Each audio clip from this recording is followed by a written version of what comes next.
आइए अब समझते हैं चार तरह के जो ब्लड ग्रुप्स हैं उनमें एंटीजेंस और एंटीबॉडीज़ के बारे में देखते हैं, और साथ ही ये भी देखेंगे कि कौन सा ब्लड ग्रुप वाला व्यक्ति कौन से ब्लड ग्रुप वाले दूसरे व्यक्ति को ब्लड डोनेट कर सकता है या उससे ले सकता है।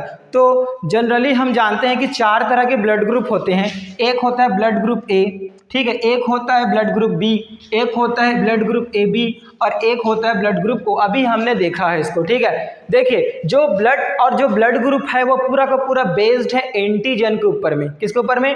एंटीजन। देखिए एंटीजन होता क्या है, देखिए एंटीजन हर वो फॉरेन मटेरियल है जो हमारे बॉडी में बाहर से आएगा। अगर कोई भी चीज़, अगर कोई भी पार्टिकल हमारे बॉडी में बाहर से आता है, ठीक है, तो वो हमारे बॉडी के लिए एंटीजन की तरह काम करता है, एक फॉरेन मटेरियल की तरह काम करता है, ठीक है। और उसके रेस्पेक्ट में क्या होता है, उसके प्रति जो हमारा जो WBCS होता है वो WBCS एंटीबॉडीज़ का फॉर्मेशन करता है ताकि उस एंटीजन को मार सके। मतलब एंटीजन को मारने के लिए एंटीबॉडीज़ का फॉर्मेशन होता है। लेकिन यहाँ पर मैं ये बोल रहा हूँ कि हमारे बॉडी में पहले से एंटीजन मौजूद होता है जेनेटिकली आरबीसी में, आरबीसी के सरफेस में पहले से जेनेटिकली हमारे बॉडी में आरबीसी में क्या मौजूद होता है, एंटीजन मौजूद होता है।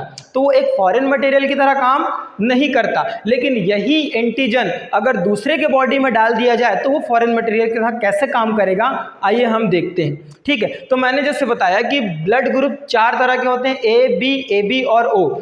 और ब्लड ग्रुप डिपेंड करता सीधा का सीधा डायरेक्टली रिलेशन है एंटीजन्स के ऊपर में। यानी कि जिसके आरबीसी में अगर एंटीजन ए है तो वो ब्लड ग्रुप ए कहलाएगा। जिसके आरबीसी के सरफेस में एंटीजन बी है वो बी ब्लड ग्रुप कहलाएगा। जिसके आरबीसी में, कहां पर, आरबीसीएस के सरफेस में अगर ए और बी दोनों एंटीजन हो, क्या हो, ए और बी दोनों एंटीजन हो तो वो ए बी ब्लड ग्रुप। और अगर दोनों ही एंटीजन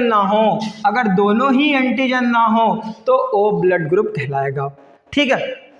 अब आइए समझते हैं कि इसके प्रति जो है हमारा जो इम्यून सिस्टम, क्या इम्यून जो रिस्पॉन्स होगा वो कैसा होगा।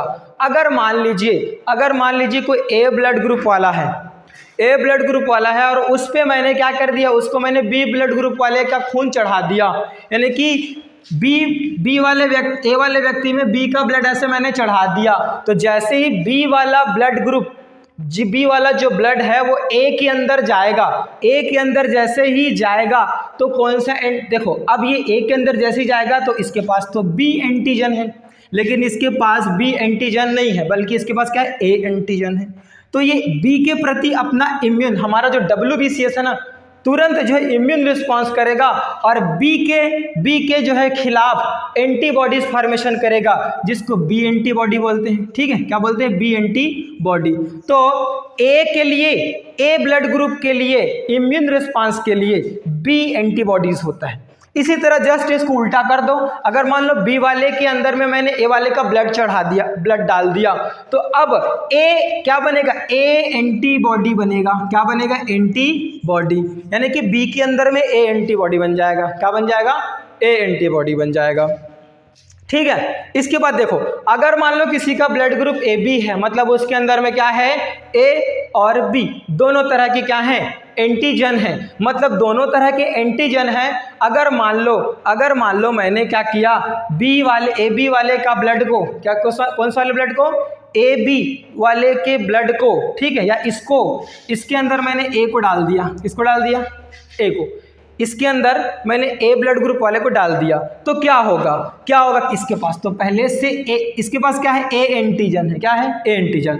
और ए बी के पास क्या है, ए बी के पास भी ए एंटीजन है। तो दोनों के पास चूंकि ए एंटीजन है, इसीलिए ए के खिलाफ कोई भी एंटीबॉडी नहीं बनेगा, तो ए के खिलाफ कोई भी एंटीबॉडी नहीं बना। इसी तरह अगर मैं बी को ए में मिला दूं, बी वाले ब्लड ग्रुप को मैं ए बी को दे दूं, अगर मैं ए बी को दे दिया ब्लड को, तो बी वाले के पास बी एंटीजन है, तो यहाँ पर बी एंटीबॉडी बनना चाहिए, लेकिन बी एंटीबॉडी नहीं बनेगा क्योंकि इसके पास भी बी एंटीजन है। तो एंटीजन है तो एंटीबॉडी क्यों बनाएगा, इसलिए इसके पास ना तो एंटीबॉडी ए होता है ना तो एंटीबॉडी बी होता है, ठीक है। तो ए बी जो है उसके पास कोई भी एंटीबॉडी नहीं होता, ठीक है। इसी तरह अगर ओ की मैं बात करूं तो ओ के पास तो कोई भी एंटीजन नहीं है। एंटीजन नहीं है और एंटीजन के खिलाफ ही एंटीबॉडी बनता है। तो अगर मैं ओ ब्लड को ए को दूंगा, किसको दे दिया, ए को, तो ए के अंदर में, ए के बॉडी के अंदर में ओ के पास तो एंटीजन है ही नहीं, तो एंटीबॉडी तो बनेगा नहीं बनेगा, सीधी सी बात है। इसी तरह ओ ब्लड को मैंने क्या किया, बी को दे दिया, किसको दे दिया, बी को दे दिया, तो भी इसके अंदर में कोई भी एंटीबॉडी नहीं बनेगा क्योंकि इसके पास एंटीजन है ही नहीं। लेकिन अगर उल्टा कर दूं, अगर मैं ए ब्लड को ओ को दे दूं, किसको दे दूं, ओ को, तो चूंकि ओ के पास किसी भी तरह का एंटीजन नहीं है इसलिए वो एंटीबॉडी फॉर्मेट नहीं कर रहा है। लेकिन जैसे ही मैं ए ब्लड ग्रुप वाले को मैं ओ वाले को चढ़ा दिया ब्लड, तो जैसे ही ओ के अंदर ए वाला ब्लड आया तो ए के पास ए एंटीजन है और ए एंटीजन के खिलाफ ओ ब्लड ग्रुप वाले का WBCS तुरंत क्या करेगा, ए के खिलाफ एंटीबॉडी बनाना शुरू कर देगा। ठीक है, क्योंकि इसके पास तो एंटीजन है ही नहीं, तो बाहर का जो भी मटेरियल आएगा वो सब एंटीजन है। ठीक है, जैसे ही ए वाले ब्लड को मैंने चढ़ाया तो ए एंटीजन जैसे ही ओ के अंदर आया वो ए एंटीबॉडी बनाएगा तुरंत, क्यों, क्योंकि उसको मारने के लिए। ठीक है, इसी तरह अगर मैं बी को क्या किया, इसी तरह बी को मैंने क्या किया, ओ को दे दिया, तो तुरंत बी के रिस्पॉन्स में क्या होगा, बी एंटीबॉडी बन जाएगा। क्या बन जाएगा, बी एंटीबॉडी।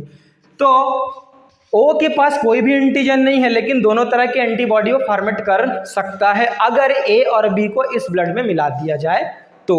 ठीक है, तो होप आपको समझ में आया होगा किसके पास क्या है और वो क्या बना सकता है। अब इसी के रिस्पेक्ट में हम समझेंगे कि कौन किसको डोनेट कर सकता है और कौन किसको नहीं कर सकता। सारा का सारा खेल किसके ऊपर डिपेंड है, एंटीजन और एंटीबॉडी के ऊपर में।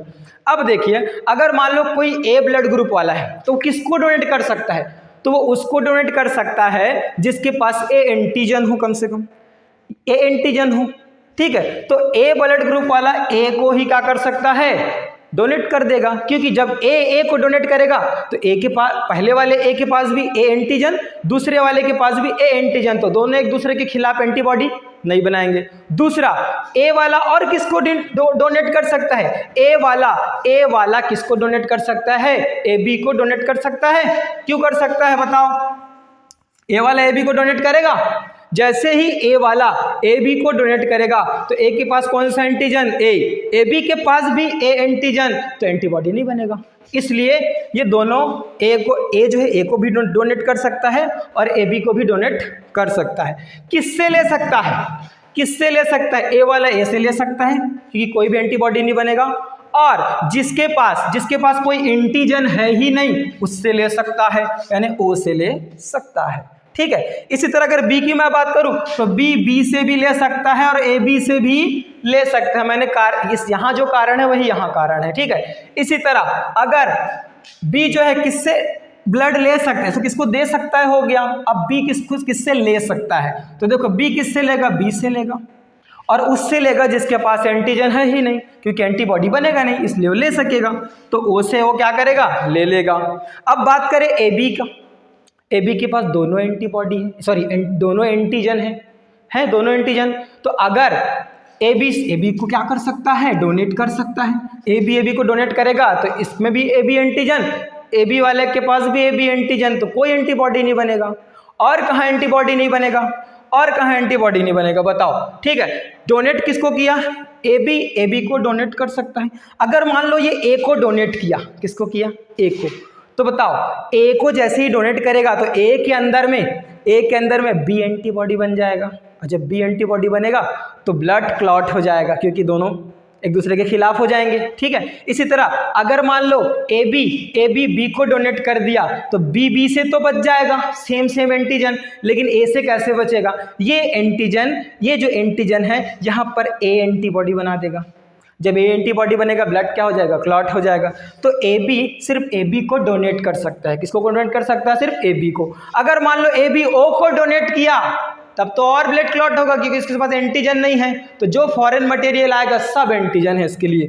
ए आएगा तो भी एंटीजन, बी आएगा तो भी एंटीजन, ए बी आएगा तो ए बी, दो तरह के एंटीबॉडीज बन जाएंगे। फिर एंटीजन्स आ गए ना तो एंटीबॉडीज बन जाएंगे। तो सिर्फ ए बी को ही डोनेट कर सकता है। ले किससे सकता है, जैसे मैंने किया ना, एक अगर ये ए से लेता है तो ए एंटीजन इसके पास, ए एंटीजन इसके पास भी, तो ये ए से ले सकता है, कोई दिक्कत नहीं है। बी से ले सकता है, बी के पास भी बी एंटीजन है, ए बी के पास भी ए बी दोनों एंटीजन है, तो बी से भी ले सकता है, ए बी से भी ले सकता है, और जिसके पास कोई एंटीजन है ही नहीं उससे तो ले ही सकता है।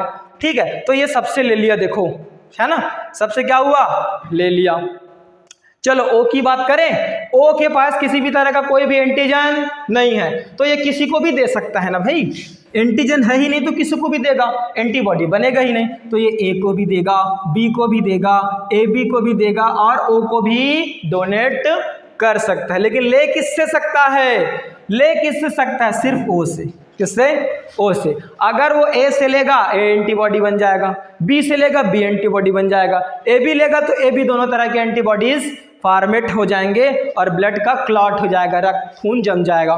ठीक है, तो देखिए इससे हम समझ सकते हैं कि कौन सा ब्लड ग्रुप वाला किसको डोनेट कर सकता है। अभी यहाँ पर प्लस माइनस वाला कॉन्सेप्ट नहीं आया है, इसके बाद मैं आपको बताऊंगा प्लस माइनस वाला कॉन्सेप्ट, मतलब A positive A negative, B positive B negative, इसका कॉन्सेप्ट अलग है। इसके बाद इसी को समझेंगे ए बी में पॉजिटिव और निगेटिविटी को।